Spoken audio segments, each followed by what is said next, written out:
இன்றைக்கி ஒரு குட்டி கதையோடு ஆரம்பிக்கிறேன். ஒரு கணவன் மனைவி இருந்தாங்க. அந்த அம்மாவுக்கு ரொம்ப முடியல, படுத்த படுக்கையாக இருந்தாங்க. அவங்களுக்கு ஒரு 30லேருந்து 35 வயசு இருக்குன்னு வச்சுக்கோங்களேன்.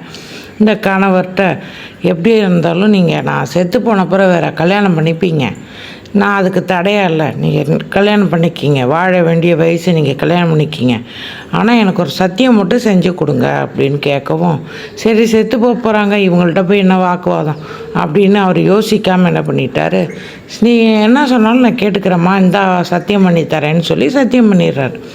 அப்போன்னா என் சமாதியில் காலையிலையும் சாயந்தரமும் போய் பாருங்கள், ஈரம் இருந்ததுன்னா கல்யாணம் பண்ணிக்காதீங்க, அந்த ஈரம் என்றைக்கு காயுதோ அன்றைக்கி கல்யாணம் பண்ணிக்கிங்கன்னு சொல்லிவிட்டு அந்த அம்மா செத்து போயிடுது.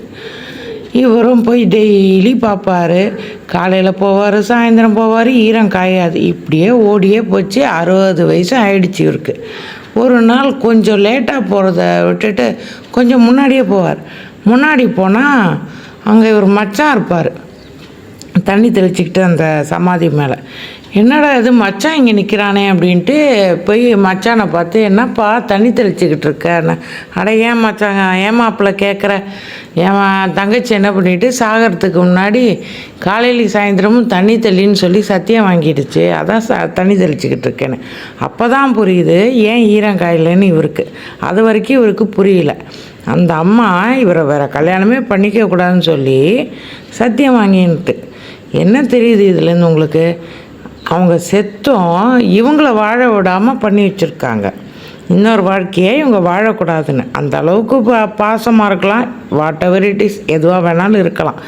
ஆனால் சாதிச்சாங்கல்ல, 60 வயசு வரைக்கும் அவர் வேறு கல்யாணமே பண்ணிக்க முடியலையே, அப்படியே தானே இருந்துட்டார். அதை மாதிரி தான் செத்து ஒருத்தவங்களால் இன்னொருத்தர் வாழ்க்கையை இப்படி பண்ண முடியும்னா, உயிரோடு இருக்கும்போது நாம் நம்ம கணவருக்கோ மனைவிக்கோ நாம் சுகமாக வச்சு பார்த்துக்கறல என்னங்க கஷ்டம் வந்துட போகுது? அதில் என்ன தப்பு வந்துட போகுது? ஏன் துரோகம் நினைக்கணும்? நல்லா வாழ்ந்துட்டு போவோமே.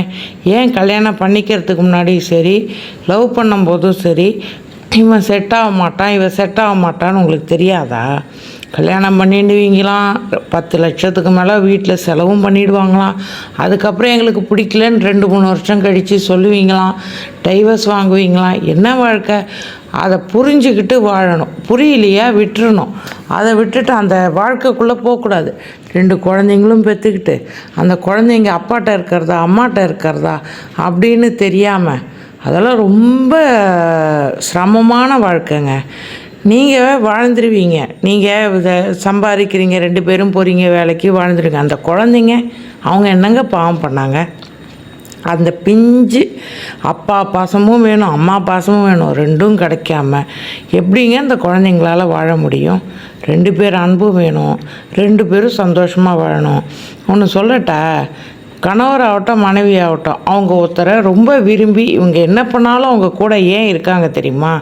அவங்க கோவில்னு வைங்களேன், அந்த கர்ப்ப கிரகத்து உள்ள உங்களை தான் வச்சு அவங்க உற்சவமூர்த்தி இல்லை, மூலஸ்தான சுவாமியாகவே வச்சு உங்களை பூஜை பண்ணுறாங்க. உற்சவமூர்த்தினா பல இது இருக்கும், மூலஸ்தானம்னா அந்த ஒன்று மட்டும்தான் உள்ளே இருக்கும். அந்த மாதிரி உங்களை வச்சு அவங்க பூஜை பண்ணுறாங்க அவங்க மனசில். அப்படி இருக்கிறவங்கள துரோகம் பண்ணாதீங்க, ஏமாற்றாதீங்க, சந்தோஷமாக வாழ பாருங்கள். உங்களுக்கு எப்படி இருக்கணும், என்ன ஆசைப்படுறீங்கன்னு புரிய வைங்க. புரிய வச்சும் பிரயோஜனம் இல்லை, இவங்க நம்மளுக்காக சாக்ரிஃபைஸ் பண்ண மாட்டாங்க அப்படின்னு முடிவு எடுத்தீங்கன்னா நீங்கள் விலகி போகிறதுல ஒரு நியாயம். புரியவும் வைக்காமல் எதுவும் சொல்லாமல் ஏன் விலகி போகணும்?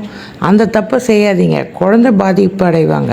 இன்னொன்று சொல்லட்டா, நீங்கள்லாம் இது கல்யாணம் பண்ணிவிட்டு இப்படி பண்ணுறீங்களே, நம்ம யாருக்குமே சம்மந்தம் இல்லாதவங்க இந்தியாவில் அந்த பார்டரில் போய் நம்ம நல்லா தூங்கணும், நம்ம நல்லா இருக்கணும் அப்படிங்கிறதுக்கு இந்த பனியிலையும் சரி மழை வெயில் எதையும் பார்க்காம நம்மளுக்காக காவல் காத்துக்கிட்டு எத்தனை பேரோ செத்து போகிறாங்க, எத்தனை பேரோ குடும்பத்தை விட்டுட்டு தியாகம் பண்ணி நிற்கிறாங்க. அந்த குடும்பம்லாம் எப்படி இருக்குன்னு யாருக்குமே நம்மளுக்கு தெரியாது. அந்த குடும்பத்தை யாராவது பார்த்தா அந்த குடும்பத்துக்கு ஏதாவது சிரமம்னா அதை உதவி செய்ய பாருங்கள். அவங்க நம்மளுக்காக யாருனே தெரியாத முகம் தெரியாத நம்மளுக்காக அங்கே வாடுறாங்க. அப்போ முகம் தெரிஞ்சு நம்ம வீட்டில் நம்மளுக்காக இருக்கிறவங்களுக்காக நம்ம ஏன் எல்லாத்தையும் சாக்ரிஃபைஸ் பண்ணக்கூடாது? அவங்களுக்காக ஏன் வாழக்கூடாது? வாழுங்க, சந்தோஷமாக வாழுங்க. இன்றைக்கி இதோ உயிரோடு இருக்கோம், நாளைக்கு நானே இருப்பேனான்னு தெரியாது, நீங்கள் இருப்பீங்களான்னு தெரியாது, யார் இருப்போன்னு நம்மளுக்கு தெரியவே தெரியாது. கடவுள் விட்ட வழி. நீ பொழுது விடிஞ்சுதா, கடவுளுக்கு நன்றி சொல்லுங்கள். நம்ம வாழற வாழ்க்கைக்கு நன்றி சொல்லுங்கள். முருகன் பிடிக்கும்னா முருகரை நன்னா பிரார்த்தனை பண்ணுங்கள். உங்களுக்கு என்ன இஷ்ட தெய்வமோ அவங்கள நன்னா பிரார்த்தனை பண்ணுங்கள். வாழ்க்கையை சந்தோஷமாக வாழுங்க.